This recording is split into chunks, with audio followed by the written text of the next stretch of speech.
ఏటా జరిగిన కార్యక్రమం అంతా కూడా సీసీ ఫుటేజ్ రికార్డ్ కదా ఉంది. ఆ రికార్డ్ అంతా కూడా మీరు మీ హైయర్ ఆఫీషియల్స్ అందిస్తాను. దీని మీద వివరణ అడిగినారు, వారికి కూడా అందిస్తాను. నేను ఒక్కరోజు కాదు, కేవలం తాత్కాలిక హుండీ కాదు, పర్మనెంట్ హుండీ కూడా 18వ తారీఖు తీయడం జరిగింది. అది కూడా మా సీసీ ఫుటేజ్లో మొత్తం సీసీ ఫుటేజ్ మొత్తము పెండ్రైవ్లో రికార్డ్ చేయించినాను. అది మా ఉన్నతాధికారికి పంపించుకుంటాను. ఇంకొకటి వీడియో డిలీట్ అయిందని అన్నారంట, అది నిజమా అబద్ధమా? డిలీట్ కాలేదు. మొత్తం నేను పెండ్రైవ్లోకి వేసినాను. నేను ఆర్జేసీ గారికి సబ్మిట్ చేసుకుంటా. చేసిన ప్రధాన ఆరోపణ అంటే ఈవో గారు సీసీ ఫుటేజ్ ని అడిగితే మేము చూపించలేదు అని సోషల్ మీడియాలో వచ్చింది.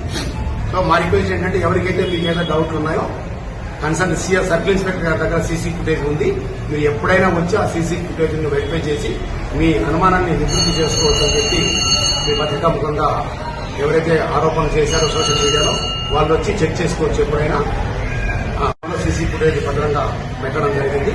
దాన్ని ఒకసారి మీరు చూసుకొని కూడా నిర్ధారణ చేసుకొని చేసుకోవాల్సిందిగా మీ అందరికీ విజ్ఞప్తి చేస్తున్నాను. ఇప్పుడు సీసీ ఫుటేజ్ పరిశీలించడం జరిగింది. అదే బ్యాకప్ లేదు, మీరు తీసేది అన్ని కెమెరాలు తీయలేదు, వాళ్ళకి 2-3 తీశారు. ఈ సీసీ ఫుటేజ్లో 10వ తేదీ నుంచి మాత్రమే ఈ యొక్క మొత్తం రికార్డు అనేది ఉంది. 8వ తేదీ కానీ 9వ తేదీ కానీ 9వ తేదీ కూడా ఆ రికార్డు లేదు. బ్యాకప్ లేదు, పూర్తిగా చేయలేకపోతున్నాను.